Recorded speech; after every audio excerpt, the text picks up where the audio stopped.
Chers amis de la culture, bonjour, bienvenue à notre rendez-vous cinéma. Aujourd'hui, je vous propose une immersion dans l'une des plus grandes impostures de l'histoire avec le film Marco, l'énigme d'une vie. Tiré de faits réels, les réalisateurs Aitor Aregi et Jon Garagno dressent le portrait d'Enric Marco. Cet ancien président de l'Association des déportés espagnols s'est fait passer pendant 30 ans pour un déporté victime du régime nazi, alors qu'en réalité, il est parti travailler volontairement en Allemagne dans une usine d'armement. Mais il finit par se faire démasquer par un historien, et malgré tout, il lutte jusqu'à sa mort en 2022 pour faire entendre sa vérité.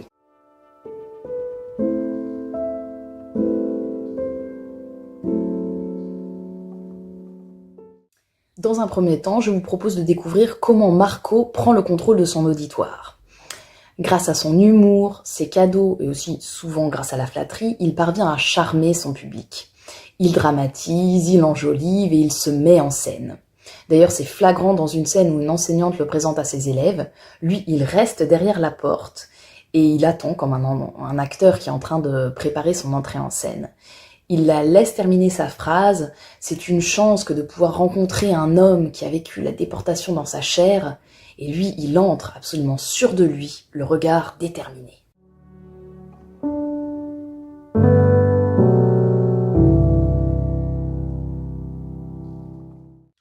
Malgré tout, on peut se demander comment les réalisateurs parviennent à nous faire adhérer à un personnage aussi fourbe. Et en réalité, c'est grâce à la mise en scène qui souligne cette idée de dualité de Marco. On va avoir un équilibre qui se crée entre, d'un côté, l'imposture de Marco et de l'autre, la mise en scène.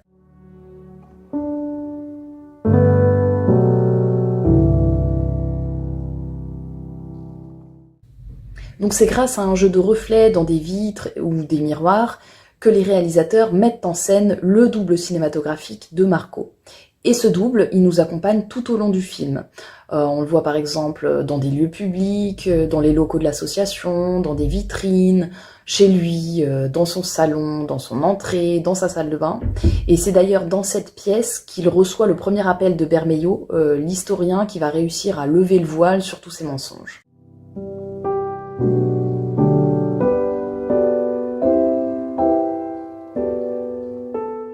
Donc c'est dans cette fameuse scène de la salle de bain où on a Marco qui est en train de teindre sa moustache.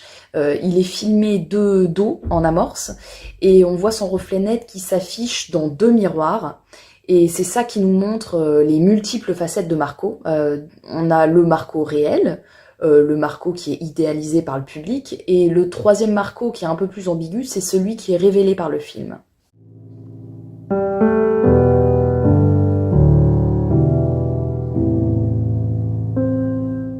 Et pour créer aussi de l'empathie, la mise en scène adopte une position subjective, où on a l'impression d'être dans la peau de Marco. On peut le remarquer notamment à travers les angles de prise de vue. On a Marco qui peut être filmé en contre-plongée quand il a l'impression de maîtriser la situation, et en plongée lorsqu'il se sent seul et acculé. On a aussi des mouvements de caméra, des panoramiques notamment, qui sont dans le sens inverse de la lecture lorsque Marco ment, et au contraire de gauche à droite pour les personnes qui sont porteuses de vérité. On peut aussi le remarquer à travers les travelling. On a des mouvements qui sont très stables lorsque Marco est sûr de lui, et puis on peut avoir une caméra bancale dans les moments où il sent que sa position est menacée.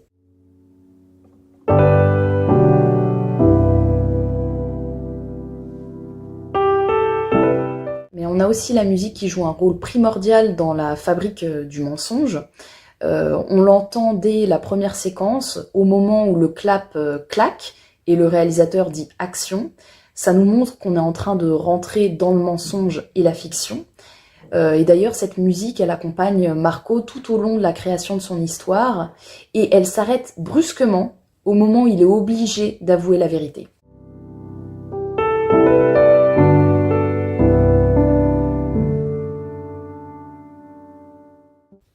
On voit bien que Marco se nourrit de l'émerveillement qu'il suscite.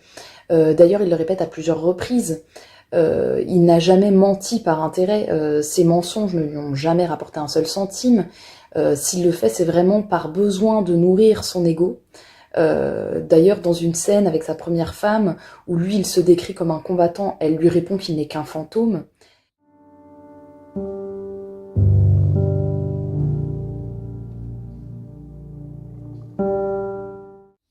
Et là encore, la mise en scène vient souligner cette idée, parce qu'une fois que son mensonge est révélé, Marco est filmé derrière son ordinateur complètement figé, et puis on a un fondu enchaîné qui vient l'effacer au profit de ses collègues qui, eux, sont en mouvement.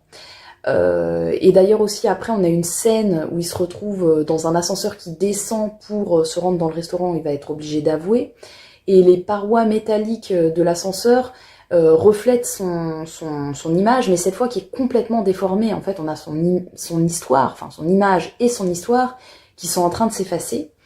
Et puis après, une fois qu'il rejoint ses collègues dans la salle de restaurant, la caméra commence à faire le tour de la table de plus en plus rapidement, et on a l'impression qu'il est pris dans un tourbillon infernal, et en réalité, ce tourbillon, c'est la somme de tous ses mensonges. Et en plus, ce mouvement de caméra s'arrête au moment où il est obligé d'avouer. À ce moment-là, il est filmé à travers les verres qui sont sur la table, et on voit son reflet qui s'efface, donc on est réellement en train de nous dire que sans l'admiration des autres, il n'existe plus. On a un autre exemple lorsqu'il retourne dans sa salle de bain. La juxtaposition des miroirs nous donne l'impression que sa tête est brisée, et en fait son histoire est complètement cassée. Mais à ce moment-là, on a la musique qui reprend et qui nous signifie qu'il va alors recommencer à mentir pour se réinventer.